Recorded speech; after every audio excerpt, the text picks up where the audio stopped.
the golden age of the Roman Empire, a time of peace, of economic prosperity, of cultural flourishing.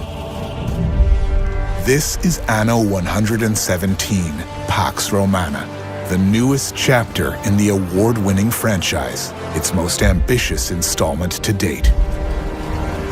In this premier builder set at the height of the Roman Empire, build your provinces with unmatched detail, flexibility, and scale, from the beautiful heartland of Latium to the mysterious Celtic wetlands of Albion. And you, as a Roman governor, get to build your cities as you see fit. The year is 117. Rome's emperor, seeking to reclaim imperial lands struck by disaster decades ago, sends you to restore prosperity to these once thriving provinces. As your first city grows, a series of events will see you exiled across the sea to the distant frontiers of Albion. Every decision you make as governor matters. Will you embrace local traditions or Roman ambitions? Will you grow your provinces through diplomacy and commerce, or conquer through military strength? Your choices will shape not only the future of your citizens and your provinces, but your own story as well. The journey of any empire begins with a single building. When approaching an island, claim ownership by adding a trading post to its shore. Then, create some roads and move on to building housing for new residents and setting supply chains in motion to produce resources, such as lumber, giving you the means to expand. Of course, as governor, you'll need a place to live, and it's safest to place your own villa inland, away from exposed coastlines. Each island offers resources based on how fertile they are for a given crop. Lands in Latium, for example, typically provide abundant lavender fields, as well as vineyards producing grapes, which in turn can be used to make wine, a source of both income and happiness. In Albion, settlements may rely on eel fisheries for food and reed farms for making clothing items such as shoes for workers. Much better than Roman sandals for muddy terrain. Entire islands can be devoted to a single industry. Always consider the various stages of the supply chains, from raw material to transformation, then storage, as the placement of each element directly affects efficiency. How your settlement looks and feels is up to you. Latium might inspire an organized design, straight roads, square neighborhoods, organized fields. Albion, with its marshlands, might influence more organic designs, with diagonal roads and settlements respecting the island's natural shape. In addition, your cities can be customized to reflect your vision. Ornaments, luxurious public spaces, awe-inspiring marvels of engineering, pristine marble roads worthy of Rome itself. As your population grows, higher-tier residents will be attracted to your cities, bringing along their need for higher-quality goods. Build markets to raise your people's income. A tavern will keep spirits high. In time, more landmarks will be unlocked, from bathhouses, theaters, to the Colosseum, each impacting citizens' quality of life. Fulfilling the needs of your population by strategically building public services will influence your people's attributes, from happiness to fire safety. City planning, however, is only the beginning, as each city is a direct reflection of the values of those who build it. As governor, each decision slowly shapes the identity of your cities and the way they contribute to the expansion of your provinces. To help foster innovation and knowledge, you can choose buildings, such as the Grammaticus, that will create an area of effect around it, contributing to breakthroughs of new technologies.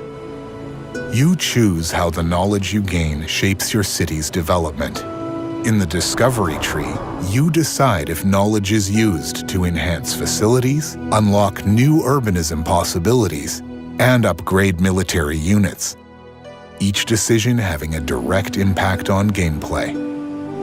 For example, researching wells will allow you to use them as a smaller alternative to the larger building housing, vigiles, which grants the fire safety attribute. The result is a more space-efficient alternative that unlocks new ways to develop neighborhoods and cities. Over 150 discoveries exist in total, their availability impacted by your governing style and your engagement with the Roman or Celtic ways. For example, a Roman approach to dealing with Albion's marshes will be to drain them, while a Celtic approach is to learn how to move efficiently through them. Knowledge and research are the keys to unlock your people's minds, but the way to their heart is through beliefs. Build a sanctuary to one of the many patron gods to begin gathering belief, a resource used to unlock religion-centric bonuses and effects. Whether Celtic or Roman, each island can have its own deity whose influence will have a tangible impact on the lives of its residents. Choose Mars, the Roman god of war, and your residents will believe in his strength. They will put all their heart into the production of military materials. In the long run, believing in Mars will even grant land units with superior attack and defense capabilities. By contrast, worshipping Epona, the Celtic goddess of domestication, will make people take better care of animals, which will lead to a boost of farming productivity. When faith in a deity grows strong enough, the people's devotion unlocks exaltation effects with immense benefits. Worshippers of Ceres, the Roman goddess of the harvest, believe she blesses the soil itself, and so the size of available farming fields expands by 50%.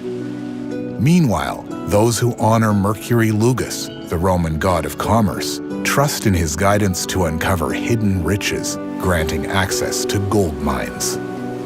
Discoveries and religion are deeply interconnected, shaping not only the way you play, but the cultural identity of your cities within a wider world.